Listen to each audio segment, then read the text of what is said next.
We are live. Holy cow. I would like to thank my special guest, Dr. Maples, Jerry Maples. Holy cow. Preparing for this, do I say doctor or professor?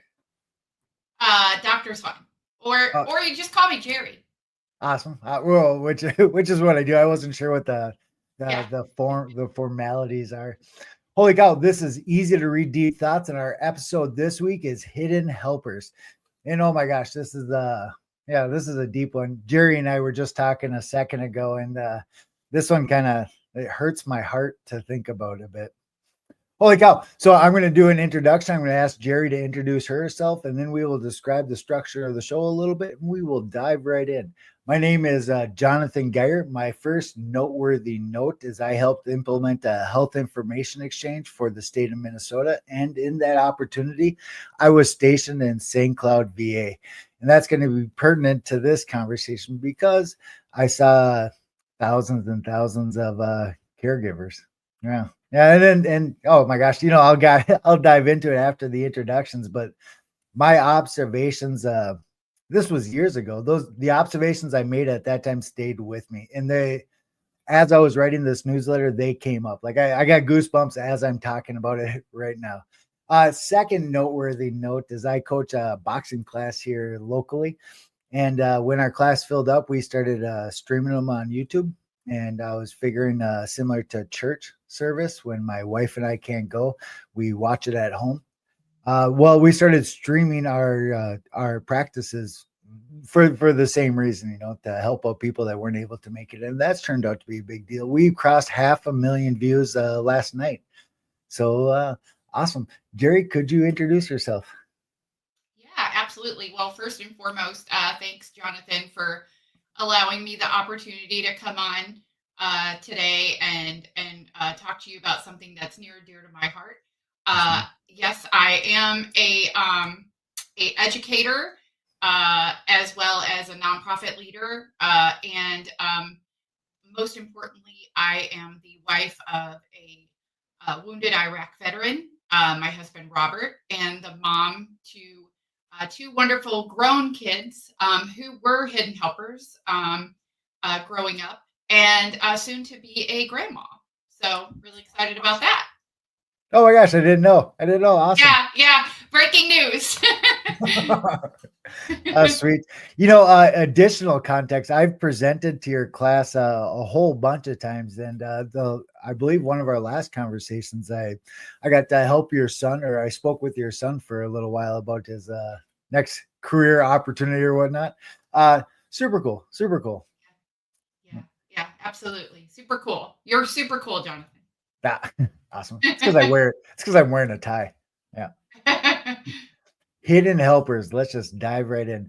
This week's episode of Easy to Read Deep Thoughts is special, and my special guest, Doctor. Yeah, and I text my question. All right, yeah. Jerry Lynn Maples is a close friend. Jerry and I met through LinkedIn years ago. Oh, I don't even remember. It's probably been 4 or 5 years. It's been a while. It's been a while for Yeah, sure. awesome. But who's Um, counting? uh, Jerry and I met through LinkedIn a few years ago, and over those years, she's trusted me to offer good advice to her class and family many times over. And there again, I don't remember how many times I presented to your class, but I get nervous each time. Why? Because I take it seriously.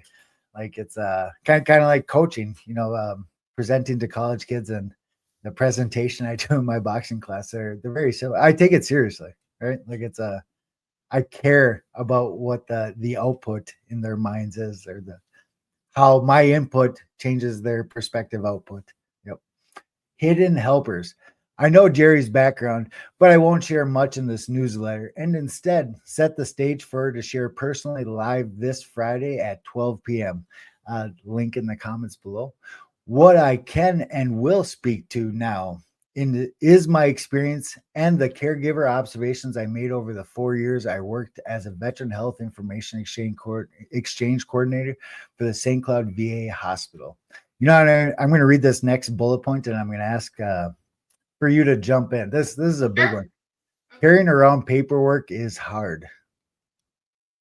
That's what is well, and I there again, I know I know your Yeah. background a little bit, but I'm not going to speak to it. If you want to, you do. Yeah. But Yeah. yep. So Go jump in. yeah. So carrying around paperwork is hard. Yeah, that's really true. You know, I carried around more than my paperwork. Being a caregiver to my husband. I think the biggest thing is in 2009 I decided I have to take the reins financially, right, for our family, and so that meant I had to make a bold decision, and by doing so, I went back to school. Oh my So gosh. what I had to navigate was school and caregiving and raising two young kids, and so I would carry around um, a lot of things, but one of the biggest things was probably uh, the caregiver duties themselves alongside my textbooks and my laptop and so many other things. As a matter of fact, I literally would get strange looks because I was carrying around a tote bag that my laptop was sticking out of, and I literally wrote my dissertation, my doctoral dissertation, in the hallways, waiting rooms of ERs, VAs, surgical rooms.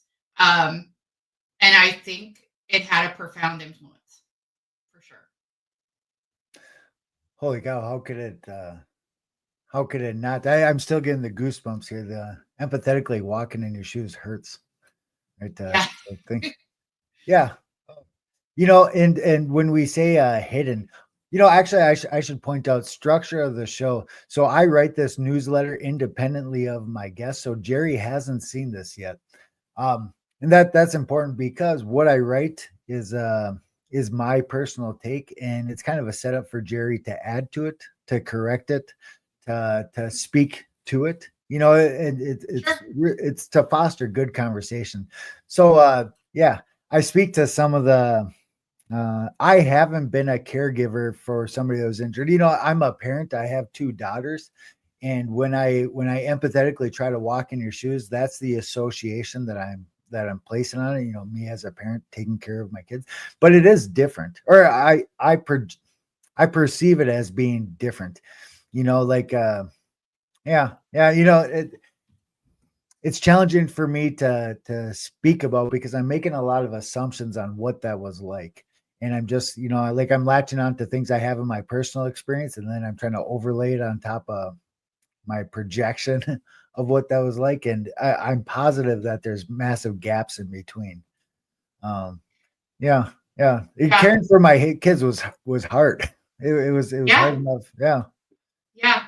Yeah. And I think that's a good point, Jonathan, because when you think of hidden helpers and you think about being a parent, right?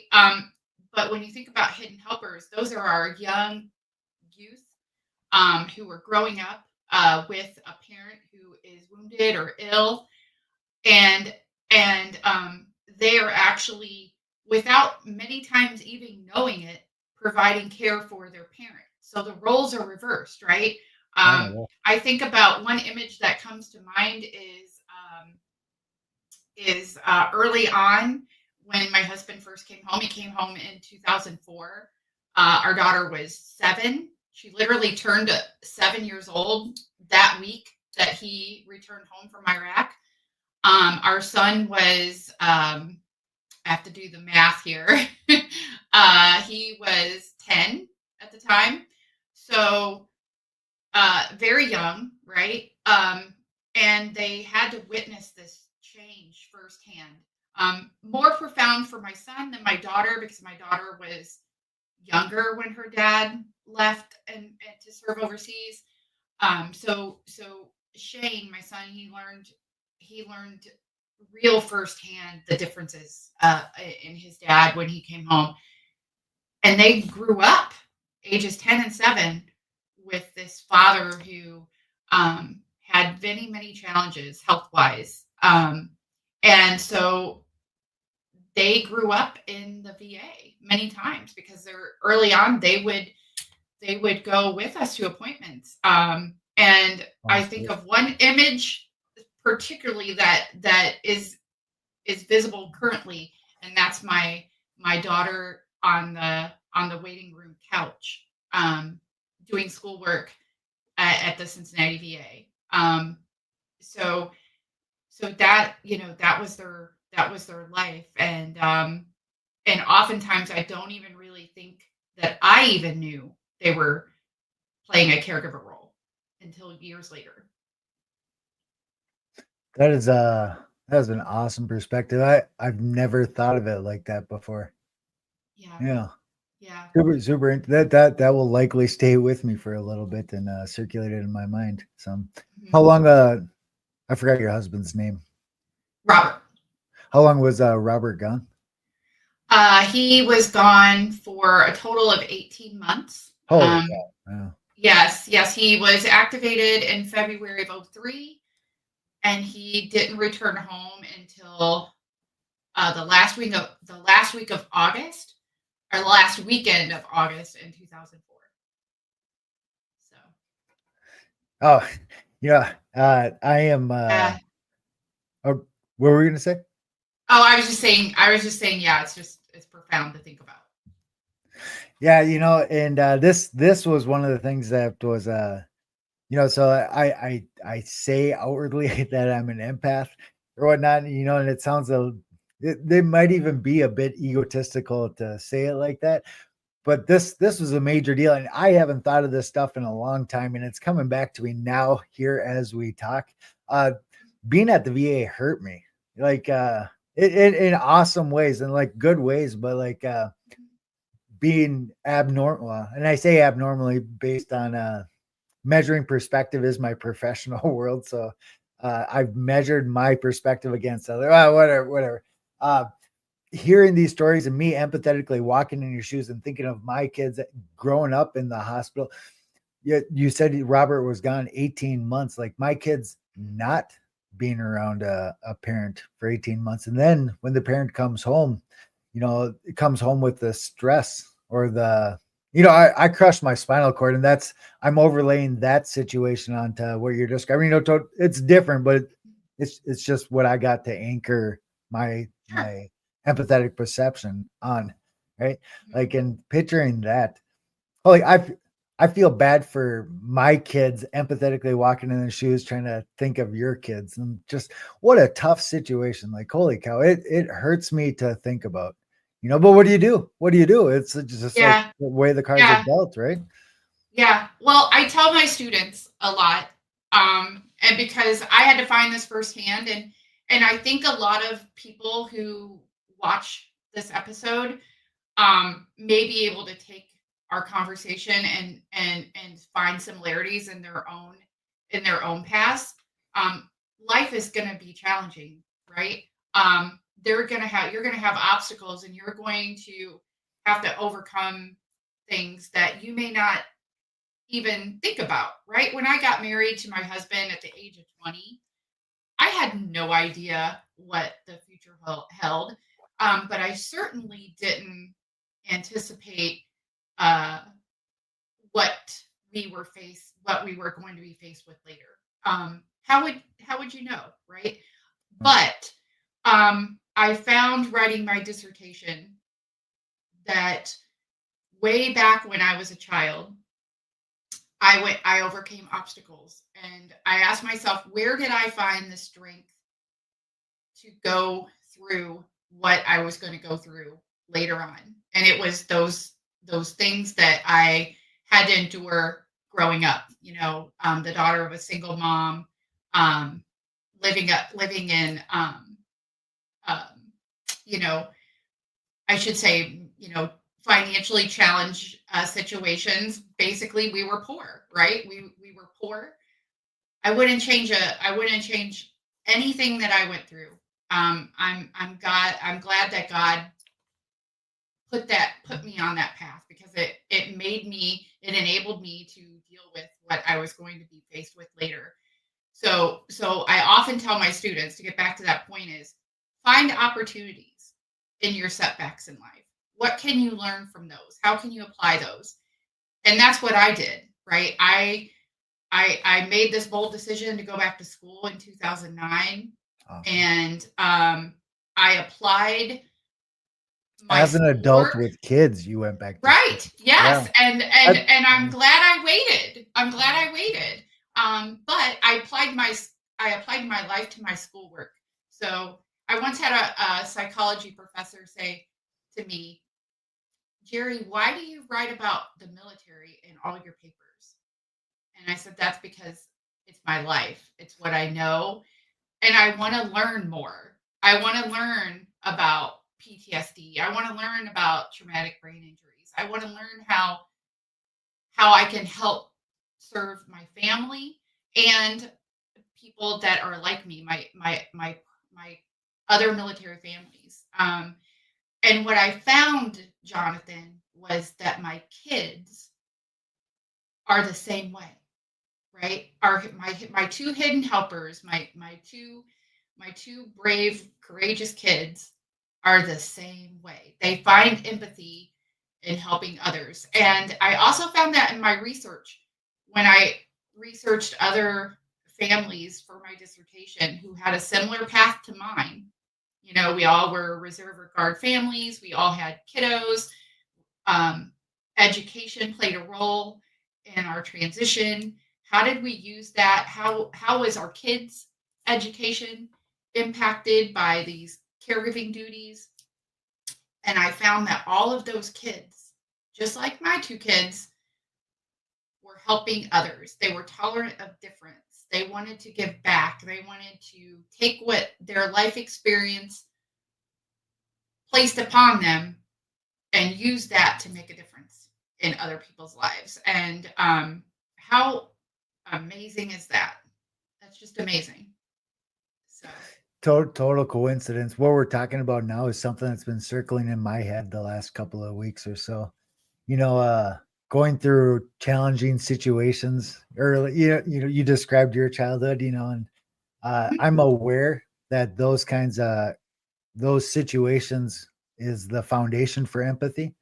Or that's my understanding. Like, people that don't have those situations are less empathetic than people that do have those situations, or in terms of like gratitude, which I believe is how you described it. Going through those situations made you empathetic, which is the foundation for the successes, or the help. I'm not Yeah, yeah, the help yeah, that you're able to provide others today. And I ponder on this too. Like, it's kind of challenging to I'm going to describe how it is for me, and then I'm mhm, just kind of assuming that it might be the same for you. But I find myself like complaining, like occasionally, like, oh my god, if this didn't happen, if I had the easy path or whatever. And then for that split second, it's I recenter with well, thank God it did happen, because everything I got today, everything I'm patting myself on the back, the parts mhm. that I feel, pride's not good, but just, oh, gratitude. The parts I'm grateful for, like today, Yeah. like my coaching, like, how do I help kids? It's because I got my ass kicked so many times, right? Like, that's how I'm able to help these kids as they're going through these tough challenges. If you take Yeah, that away, I wouldn't know how to sympathize with them or empathize with them. Like, so it was all right, required. Yeah. Yeah. It's right. weird. Yeah. Yeah, absolutely, absolutely. I think I think that in our cases, and maybe in others who are watching this, they can take a moment and say, "Wow, I didn't really think about it that way." Right? I didn't think about when I was in school and somebody was teasing me because I had to wear the same blue jeans for 2 days in a row, um, or I had I didn't have the Nike shoes or whatever. I'm grateful for that because it made me stronger, right? Um, and also I would also say that I'm grateful for my neighbors who grew up, in my neighborhood. Oh, Um, Somebody once told me a few years ago that I grew up in the projects. I didn't really think about it that way. I grew up around amazing neighbors who watched out for their neighbors, and we are still friends today. And we had fun on the playground, right? I would go I wrote about this. I wrote a book, a tribute to my mom, Adventures with Chrissy, because I'm so grateful for her. What an amazing role model. She is. But I wrote about how she would come home and say, Jerry Lynn, you can't feed the whole neighborhood, and I'm like, I think about that today, and I'm like, oh, I understand, but at the same time, one of our neighbors would come down on Thanksgiving and watch our turkey for us while my mom was working.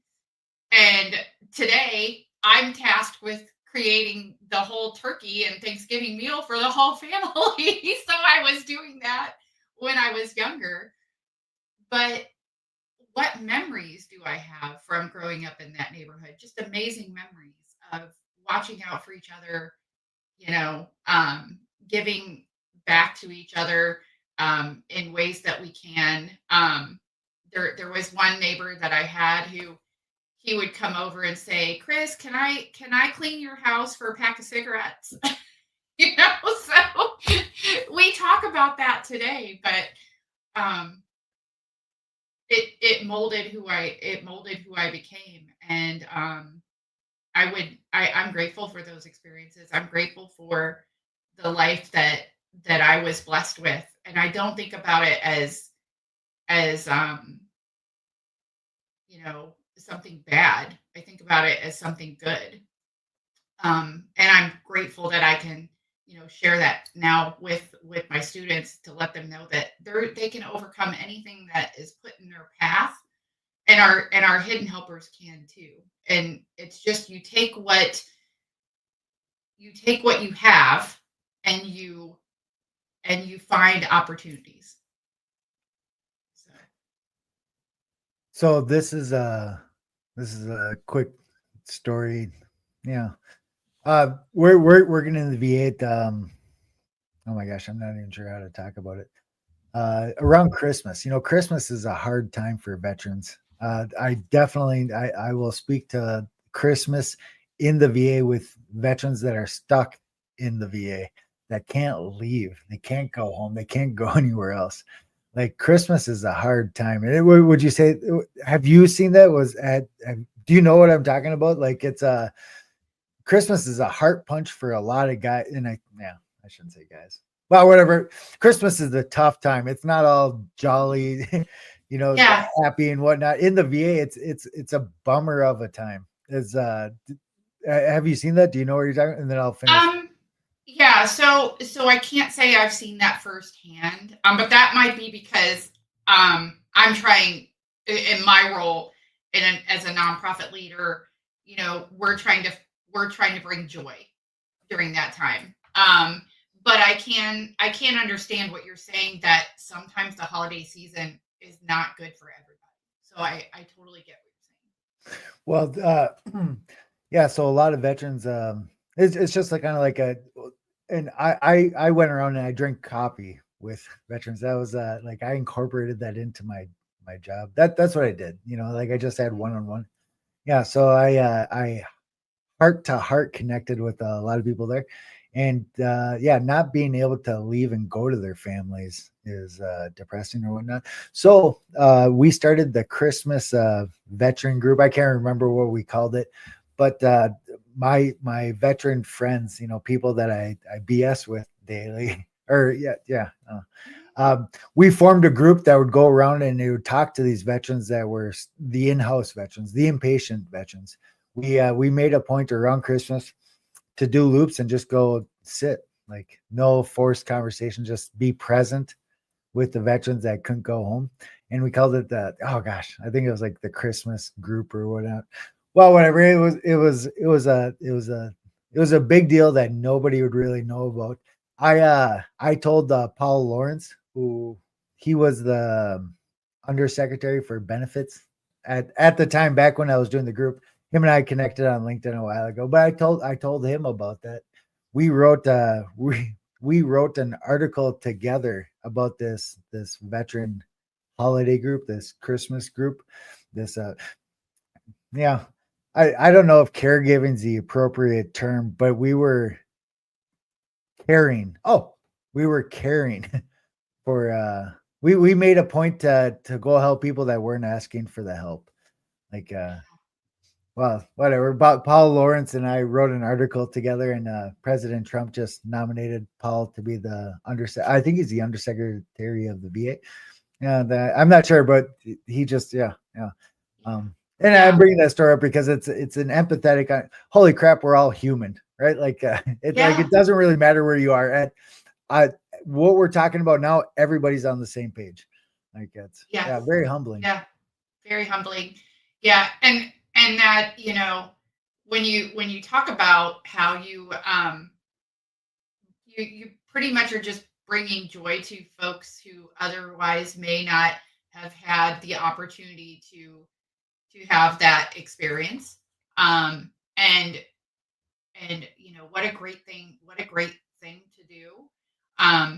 We try in my work to do just that, right? Bring joy to folks who during a time where it may otherwise not be so joyful.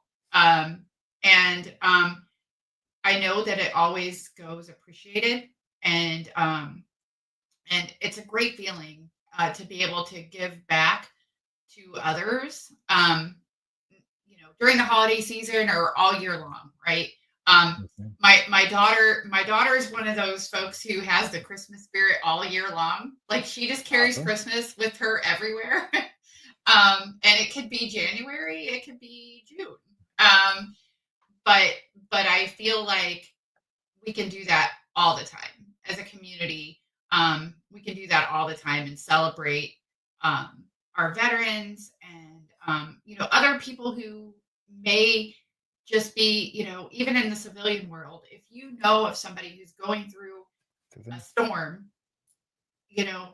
find ways to be able to bring a little bit of joy to that person, because life happens and you're going to go through storms and you're going to have to find ways to go around a boulder that otherwise you may not think you have a way around.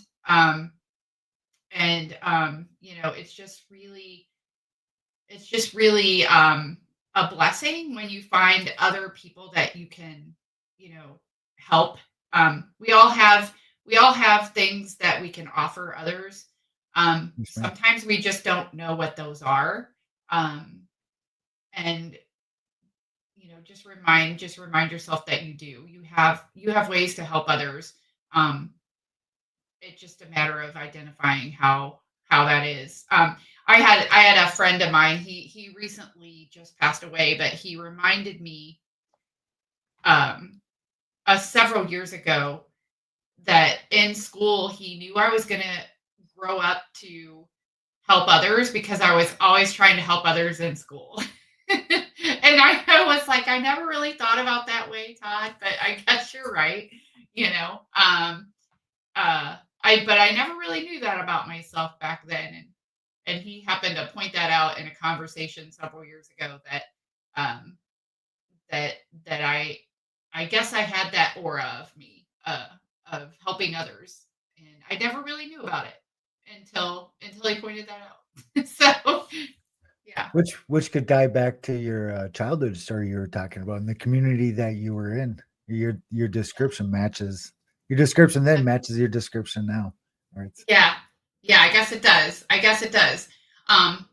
But I see a lot of our hidden helpers growing up that way. I see a lot of our hidden helpers who are going through these challenging years and they're developing, right? So they, to kind of point back to that, I think of my two kids and how their paths were different, and how having a parent who is wounded or ill, and facing that uncertainty, because every day is filled with uncertainty.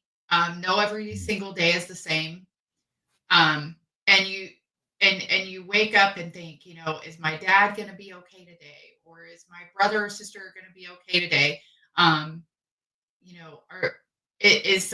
I going to, is my mom going to have to take my dad to the ER today? So many questions that they wake up with on a daily basis, these kiddos. Um, and I want to say too, when my kids were younger, way back in 2004, when this new journey started, this caregiving journey started, um, there was no identification of hidden helpers. I didn't even realize they were hidden helpers until the term was coined several years later when they were adults. Um, and so that generation of 30 to 20, early 20s, they didn't have any support groups really out there who were dedicated just to them. So you know, they and their parents, like myself and my husband, and we had to find our own way. Um, and in many cases, they're dealing with these challenges still today, right? And I know I shared with you Shane's story Yes, ma'am. that he shared last year for the very first time. I was so proud of him, Jonathan, because it was the first time he ever really talked about and opened up and shared with the public what it was like for him going to school and trying to navigate these things. But what I love about that is he owned some of the responsibility too, right? Like some of it was on me, he said, I and I love that about him. And then in November, my daughter, Emily, which I forgot to share this one with you, she also shared her story of what it was like. And I was just so proud of both of them and watching both of their stories. Emily's was on the radio, Shane's was on TV. I teared up because I was so proud of them. But what they show is bravery, and our hidden Openness. helpers are so brave. They're just so brave. They're so open. They're so giving. They want to help, and they want to help others. And I think that's what's so special about all of them for sure. I pictured this. I'm a visual thinker, and I pictured a furnace, like just a furnace of a.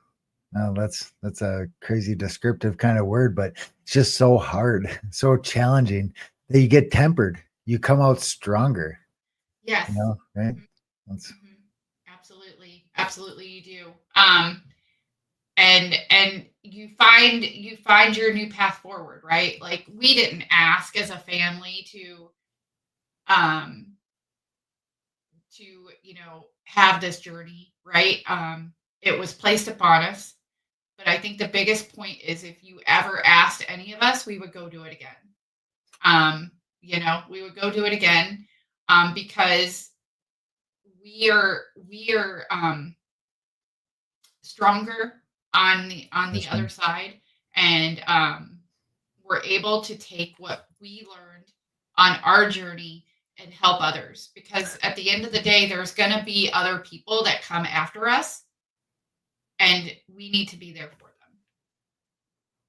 So Which goes back to your opening point with the community portion, right? yes, Like it's a yeah. yes, Holy yes. cow! What a great episode. We are coming up on 4 minutes over. We can keep talking, but if you like, we yeah, might lose their attention now, Jonathan. I've learned that it's a 30 thing. minutes is the max. Oh, I think even 30 minutes. Yeah, yeah. Holy cow. Well, I would like to first off, you haven't spoke to Blue Star Families, and I think we should. This newsletter, we have White House staff watch this every week, or that's what the analytics show. I would ask I want you to describe your work with Blue Star Families a bit, and then I'm going to ask you at the very end to come up with a closing thought, the takeaway you'd like our audience to have from our conversation here. Yeah. So basically, I was, I think it was May 20th of 2020 or 2019, May 20th, 2019. I was laid off. It was a Monday. I went into my office, just, any normal day, was laid off. And my good friend Jeremy, who is a coach, right? Leadership coach, said to me, he said, Jerry, don't take any job. He said, take this time, this opportunity to find where you need to be. And Nice. I listened to him, and I took the time to find where I needed to be. And that's how I ended up at Miami University later that summer, back at my alma mater, teaching part time. And I kept looking, and I found on a Sunday morning, Blue Star Families, this position. They were opening a chapter here in the Dayton and Southwestern Ohio region, and I applied. And what a blessing! What a blessing to be able to continue my work. I get up every day and say, I am so blessed because I get to serve the families that I love and admire so much. And so that's what I get to do. I get up every day, and I get to help. I get to give back. I get to make life awesome for our military and veteran families here in our community, and as well as work, continue my work at Miami University, empowering our future leaders. So I'm really blessed to be able to do that, and I'm also blessed to be able to continue to care for my husband. Otherwise I wouldn't be able to do that, right?